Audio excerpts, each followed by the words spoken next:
You ever wonder why, as a leader, your team is pacing behind you in ways that have you a bit confused? Maybe even in team meetings, whether you're a manager, an executive director, or a CEO, whether even you're leading your own household, you're having a team meeting and your team is 5 paces behind you. Sometimes your team is even somewhat argumentative. It's entirely possible that in those moments, there's a gap between where you are as a leader and where your team is in their understanding and in their behavior. Leaders are all about, and life is all about, high risk moments, right? You're having high risk conversations day after day after day. And some of you, if you're like me, have days stacked on top of each other where you're back-to-back high-risk conversations. It could be that you're trying to hire the key leader. You're trying to fill a position that really will position the organization better as the organization grows. You need to let somebody go. Maybe you're in budget crunch time. Maybe you need to lean down. Maybe you need to grow up a little bit. You need to be more philanthropic as a team. These are all high-risk conversations. And a lot of times leaders find themselves in just moving from one tidal wave of high-risk decision to the next.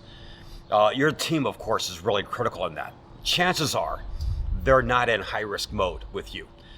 They're in a lower risk mode than you are. Oftentimes, and sometimes, my friends, they're in a very low, maybe even a risk-averse mode. Lots of things put teams and people who follow us and people we depend on in low-risk mode. It could be a change of environment. Maybe somebody that was really key to them left the organization, or maybe somebody really key to you has joined their team. Maybe they're going through personal trauma. Maybe something's happening in their personal life. Maybe something's happening to that enclave of a team.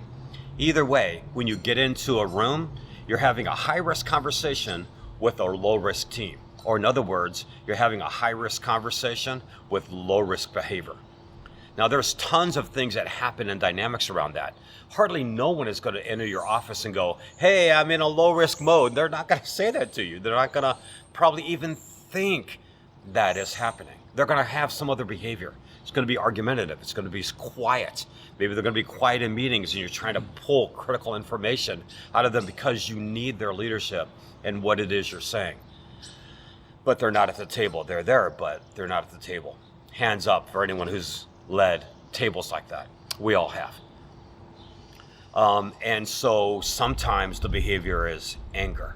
Maybe they're mad at you as a leader, mad that you keep moving from one thing to the next, where you're actually just trying to grow the organization in your mind. You're hoping everybody just finds their way and their space inside of that. We begin then making all kinds of wrong decisions about things around, about people around us. We have even put people maybe in anger management classes because they keep being angry in meetings. Maybe you as a leader yourself have lost it. I mean, lost it in a meeting because no one is at the risk level that you need them to be in that critical moment. And now you've gone to a couple of anger management classes. My friends, let me say something to you. More than likely, you're in the wrong conversation. Here's the question that I would ask today.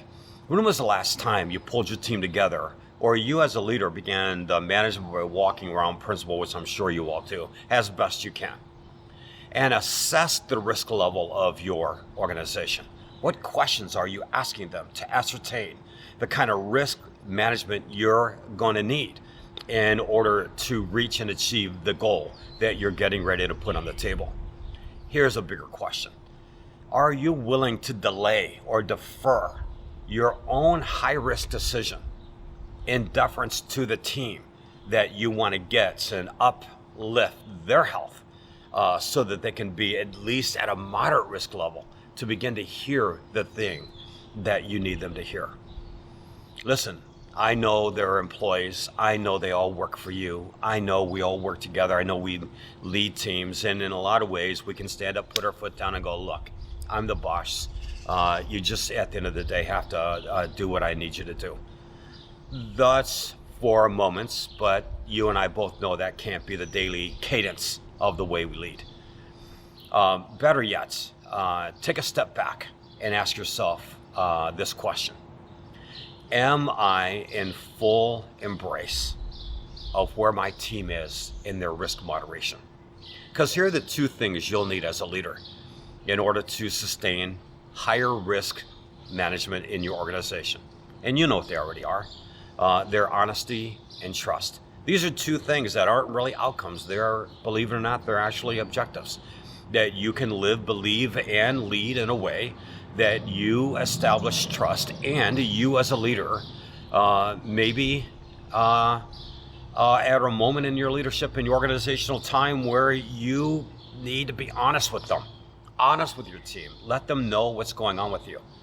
Once again, hands in the air for any leader listening to this video today, where you are pretty confident your team doesn't even know you yourself have a full-time job. But you do. And so the pressures on you are great. I would love to chat with you about this topic. Would love for you to hit that subscribe button so that we can continue to dialogue and you can hear what else is going on. And of course, click the link below. If you want to have a conversation with me, you can get on my website and we can open a dialogue about ways that I could best help and coach you through risk level so that you can get and achieve the goals you want to achieve, not by yourself, but as a team.